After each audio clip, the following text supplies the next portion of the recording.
টাওয়ারের সংযোগ গ্রামীণ ফোনের টাওয়ার বাদামবাড়ির টাওয়ার এবং এই এলাকার লোকগুলোকে যেটা সুবিধা পেত গ্রামীণ এর সাথে কি বলে মোবাইলের সাথে সে সুযোগ থেকে বঞ্চিত হচ্ছে এবং আর্থিকভাবে আমি ক্ষতিগ্রস্ত হচ্ছি।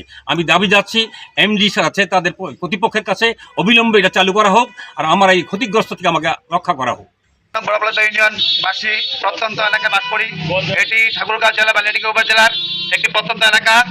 এখানে আমরা নেটওয়ার্কের সমস্যার কারণে বিভিন্ন সমস্যায় পড়তেছি। এখানে আজকে প্রায় 2 বছর যাবৎ এই টাওয়ার স্থাপিত হয়েছে, কিন্তু আজ অদ্যাবধি এটা চালু হয় নাই। আমাদের প্রাণের দাবি অতি দ্রুত এটা চালু করা হোক, কেননা এই নেটওয়ার্কের কারণে আমরা বিভিন্ন সাইট থেকে পিছিয়ে পড়েছি। আমরা এই বর্ডার ঘেঁষে বসবাস করার কারণে আমাদের নেটওয়ার্কের সমস্যা অনেকদিন যাবৎ আছে, এখনও আছে। তাই আমরা দ্রুত এই নেটওয়ার্ককে চালু করার জন্য বিশেষভাবে অনুরোধ জানাচ্ছি আমি এলাকাবাসীর পক্ষে। আমি একজন রিটেলার, আমার নাম মোহাম্মদ মাজিদুল ইসলাম সুজন। তো আমরা প্রত্যন্ত ঠাকুরগাঁও জেলার বালিয়াডীঙ্গা উপজেলার বড়পলাশবাড়ি গ্রামের বাদামবাড়ি বাজারে আমাদের দোকান। তো এখানে আমরা সম্মুখীন হচ্ছি, আমাদের ফ্লেক্সি রোডগুলো অনেক সময় দিলে সেগুলো গেছে কিনা আমরা বুঝতে পারি না। প্লাস এখান থেকে মনে করেন যারা চাকরির জন্য অ্যাপ্লাই করে এদের অনেকের SMS গুলো আসে না, এদের অনেকের জয়নিং ডেট চলে যায়, তারপরেও SMS গুলো অনেকেই পায় না। অনেকে চাকরি অ্যাপ্লাই করছে, ভাইবা পরীক্ষার ডেটগুলোর জন্য SMS গুলো পায় না।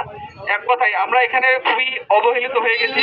প্লাস আমরা চাচ্ছি গ্রামীণ ফোনের যে টাওয়ারটি স্থাপন হয়েছে এটি অবিলম্বে যেন নেটওয়ার্কটা চালু করে দেয়। আমরা এটা আশাবাদী গ্রামীণ ফোনের এমডির কাছে অত্যন্ত আশাবাদী, উনি অতি শীঘ্রই আমাদের এই টাওয়ারটি চালু করে দিবেন এবং সংযোগ স্থাপন করবেন, এ বলে আমার প্রধান উপদেষ্টাকে জানাচ্ছি যে অতি শীঘ্রই যেন আমাদের এই সীমান্তবর্তী টাওয়ারটা চালু করে দেয়। আমরা গ্রাম অঞ্চলের মানুষ, আমরা অন্তত খুবই উপকারে থাকবো। বর্তমান যুগে আমরা জানি যে যত সব বড় বড় কাজ রয়েছে সব কাজ অতি সহজে ইন্টারনেটের মাধ্যমে সমাধান করা সম্ভব হয়, কিন্তু দুঃখের বিষয় এই যে আমাদের ঠাকুরগাঁও জেলা বালিয়াডীঙ্গা উপজেলার বাদামবাড়ি এলাকায় সীমান্তবর্তী একটা এলাকা, এখানে আমাদের কোনো নেটওয়ার্কের অনেক সমস্যা। যদিও আমাদের এখানে আশা দিয়ে 2 বছর আগে একটি গ্রামীণ ফোনের টাওয়ার স্থাপন করা হয়, কিন্তু দুঃখের বিষয় এই টাওয়ার আমাদের এখন পর্যন্ত চালু করা হয়নি। আমাদের সবার পক্ষ থেকে দাবি, বাদামবাড়ি এলাকাবাসীর পক্ষ থেকে দাবি গ্রামীণ ফোন টাওয়ারের সমিতির কাছে যে আমাদের এই টাওয়ার যেন অতি দ্রুত অতি শীঘ্রই চালু করা হয়। কারণ এই নেটওয়ার্ক না থাকার কারণে, ইন্টারনেট না থাকার কারণে আমরা যে কোনো অনলাইন ভিত্তিক কাজ অতি সহজে সমাধান করতে পারতেছি না। আমাদের বারবার বিভিন্নভাবে হয়রানি হওয়া লাগতেছে।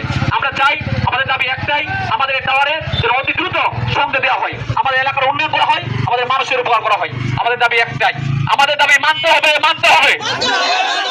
আমাদের দাবি একটাই, গ্রামীণ ফোনের সংযোগ চাই। আমাদের দাবি একটাই, আমাদের দাবি মানতে হবে। এই বলে আমি আমার কথা শেষ করছি। সকলে আমাদের বাদামবাড়ির টাওয়ারটি বিগত 2 বছর যাবৎ স্থাপন হয়েছে, কিন্তু কোনো রকম সংযোগ দেওয়া হচ্ছে না। আমি গ্রামীণ ফোন কর্তৃপক্ষের কাছে বিনীত অনুরোধ জানাবো আমাদের এই টাওয়ারটি অনতিবিলম্বে অতি শীঘ্রই আমাদের এই টাওয়ারটির সংযোগ দিয়ে আমাদের প্রান্তিক পর্যায়ের মানুষ আমরা সবকিছু থেকে পিছিয়ে আছি। আমরা চাই আমাদের এই নেটওয়ার্কের ব্যবস্থাটা আমাদের যাতে সুষ্ঠুভাবে এবং সুন্দরভাবে পরিচালনা হয় এবং এক জায়গা থেকে আরেক জায়গায় যোগাযোগ রক্ষা করার ক্ষেত্রে এই টাওয়ারটা আমাদের বিশেষ ভূমিকা রাখে। আমরা চাই যে এই টাওয়ারটা আমাদের সংযোগ স্থাপন দিয়ে আমাদেরকে এই সুযোগটা বহাল করে দেবো।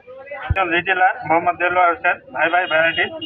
আমাদের এখানে গ্রামীণ ফোন দিচ্ছে 2 বছর ধরে, কিন্তু সে টাওয়ারটা দাঁড় করে রেখে দিচ্ছে, কিন্তু 2 বছর ধরে কোনো সংযোগের কোনো ব্যবস্থা করা দেওয়া হয়নি এবং উপর কর্মকর্তার কাছে জানতে চাইলে ওরা কোনো নির্দেশনা আমাদেরকে দিচ্ছে না।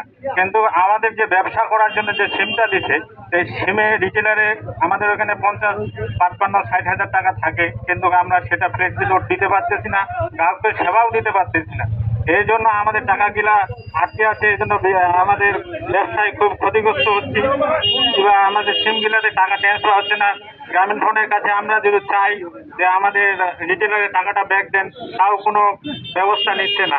বিশেষভাবে আমাদের অনুরোধ বিশিষ্ট উপদেষ্টাগণের কাছে যে আমাদের এই টাওয়ারটা যেন সংযোগ স্থাপন করে।